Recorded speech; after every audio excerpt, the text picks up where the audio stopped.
Magandang tanghali sa inyong lahat. Tara!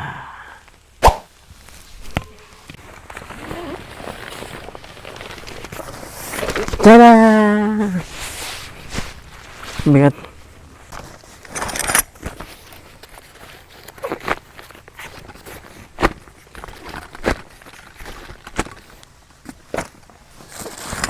Tara! Ito na yung unikit.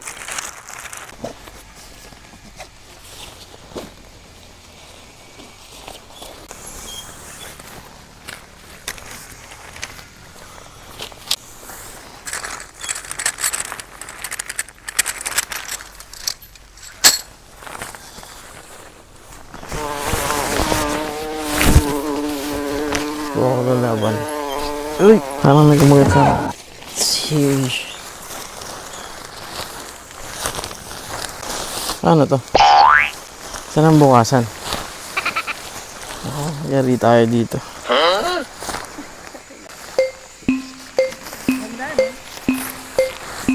Nakakuhanan ba? Oh yeah.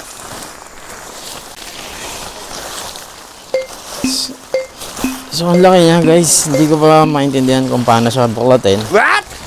Earth pad or ano. Sapin.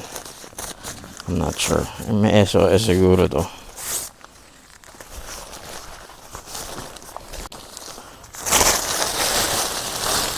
Ayun. May SOS. Ayan yung pulse niya. I don't know how. Pero tatlo yata siya. Ayan yung instructions dito.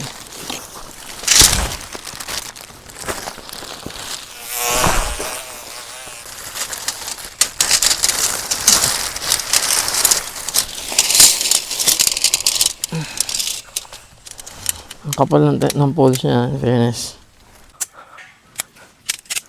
Solid quality ng pulse niya.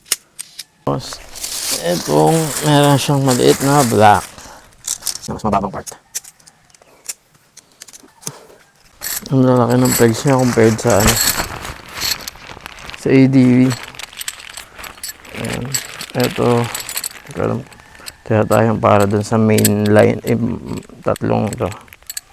Para mas matibay siya. Ito yun. So, itong red, ipapasok mo siya sa red na slot. Ay, red na ganito.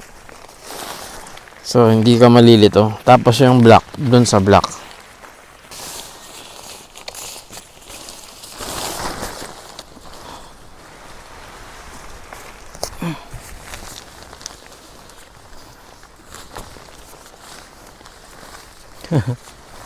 It's big. Laglapag mo na yan. Kailangan ko ng tulong mo. Ang laki.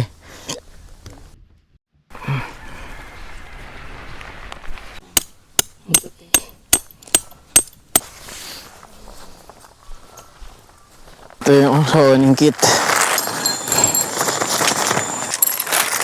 Makapal yung pulse niya. Ay, in fairness. Makapal.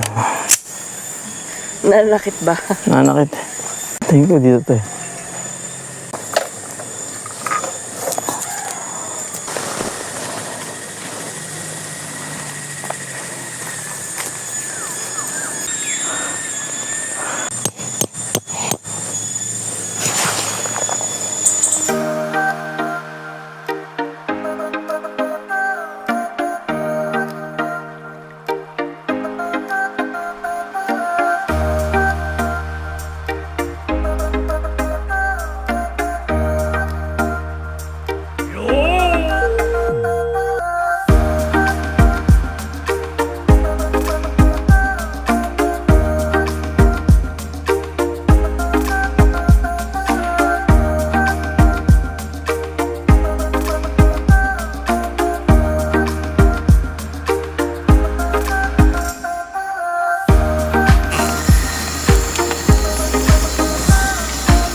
Cat, ayan o.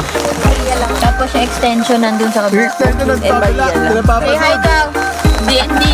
D&D? Ano, copy? Brother Musty. Hi, baby. Sama siya eh. Correct. Siya lang. Kain na. Pray muna tayo. Sige. Kain na. Mami, ikaw na mag-lead. Ay, si Iris na. Mami Iris. Wala. Ngayon ko lang namin makasama eh. Okay, let's pray. Prayer. Let's pray. Okay, dear Heavenly Father, we praise you and we thank you, Lord God, for this wonderful opportunity to have fellowship with each other. Thank you for all the blessings, Lord, na nakarating kami ng safe. At salamat sa mga kamay na naghanda ng aming pagkain ngayon. Salamat at sa patuloy niyong pagbiyaya, Panginoon, even sa konting ulan, Lord, na naway maging ganyan lang po hanggang matapos ang gabing to. We pray, Lord, for our day tomorrow. Give us a good weather as well, lalo na sa aming pag-uwi. At muli, binabalik mo namin ang lahat na ito sa pangalan ni Jesus. Amen. Hi, Seth. Papa Dudes, Papa Did. Papa yan.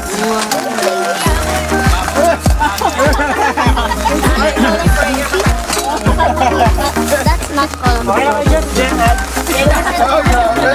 Hindi kami ako sa dito sa Vlogger.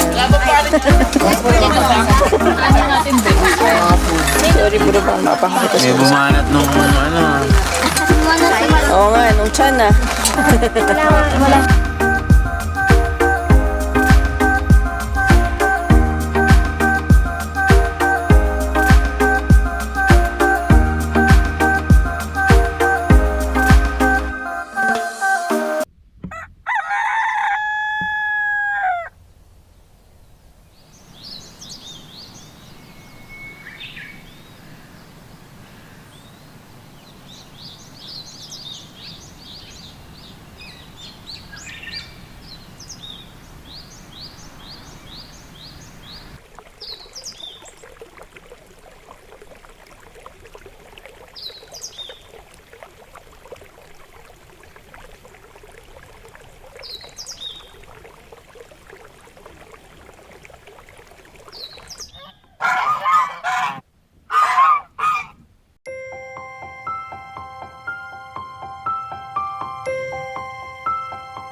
So, ganito gumawa ng palpak na kape.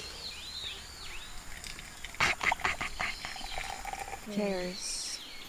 Good morning. From ADV tent to Moto tent. Yun na lang siguro yung pinaka-impression namin. We've been using Lone Rider na rin for quite some time. February or last week of January. Silangan na ata. Sa silangan blank space na. And yun, ADV tent. Doon tayo nag-unbox. Obviously, yun sa quality ng materials. Kasi parehas lang naman ng materials na ginamit eh. Oh. Pero, yun na. Pupunta na tayo dun sa difference. May separate pegs yung outer saka yung pang tali.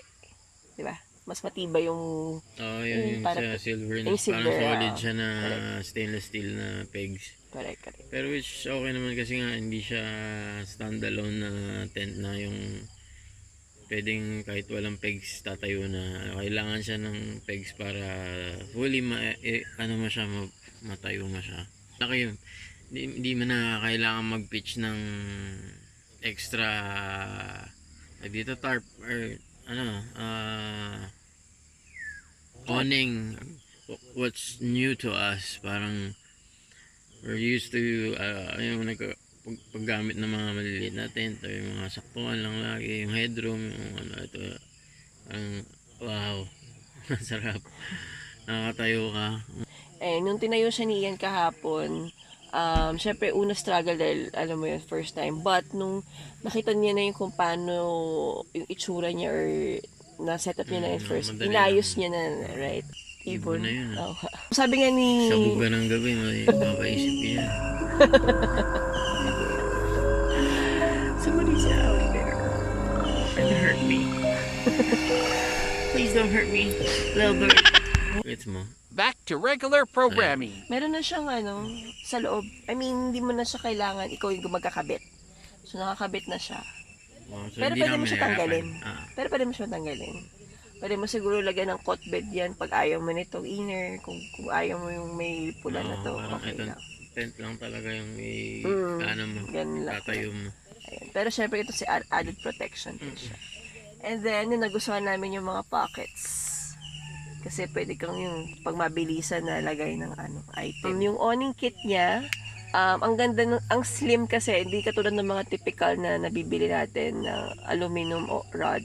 Ito napaka-slim niya, premium pa rin. Yan. So, yung awning kit, hindi siya kasama sa price ng buong tent. So, separate price siya. So, binigyan lang tayo ni Lone Rider ng na additional awning kit. So, thank you again, Lone Shout out, Rider. Lone Rider. Thank you. Saya niya. Tapos, nakatulog kami ng mahimbing kagabi. Malamig dito. Malamig yung campsite. Hindi na penetrate yung moisture sa loob kasi nga meron siyang pula na tawag dito, parang inner tent niya. Ganyan. Hindi siya mesh type pa yun, isa pa. Hindi katulad ng ADV na mesh type siya, tapos parang yung bottom lang yung tela. Ito, this one is, lahat yan, cloth. Buong inner tent is cloth. Yan. So, meaning, pag summer, so expect na mas mainit siya compare sa ADV tent. Yan. But, meron namang ventilation sa likod. So, pwede nyo siyang i-open or pwede nyo i-open lang yung kasi may part dito, ito. Mesh to right. So, pwede nyo ito lang yung i-open niyo. Gilid nito, pwede nyo siyang i-open yung zipper, tapos tupin, tapos additional ventilation ulit. Yan. And then, syempre sa gabi, so pwede nyo ipasok yung motor sa loob para ito yung pinaka-garahe. So, we're very happy naman sa experience namin with motor. Salamat, Lone Rider. Thank you again, Lone Rider.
Mga KJ, ayaw sumali.